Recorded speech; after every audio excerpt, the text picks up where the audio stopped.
Kasaragod ബേഡെടുക്ക service സഹകരണ bank ഉദ്ഘാടന ചടങ്ങിനിടെ മുഖ്യമന്ത്രി ഇറങ്ങിപ്പോയി. മുഖ്യമന്ത്രിയുടെ പ്രസംഗം തീരും മുൻപ് വേദിയിൽ അനൗൺസ്മെന്റ് നടത്തിയതാണ് പിണറായിയെ പ്രകോപിപ്പിച്ചത്.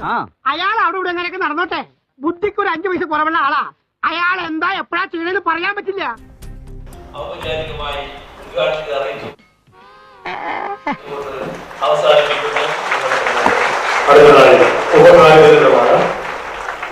ഈ കെട്ടിടത്തിന്റെ എഞ്ചിനീയർമാരായ ശരത് കിഷോർ, ദിജീഷ്, ശ്യാംലാൽ.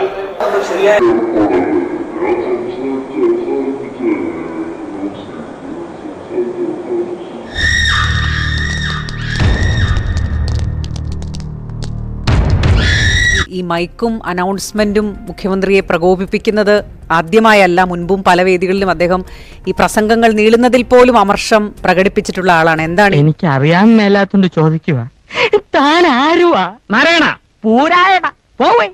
തനിക്കൊരു വിചാരമുണ്ട് താ ഏതോ കോപ്പിലെ വലിയ രാജാവാണ്. താ ഒരു പുല്ലുവല്ല.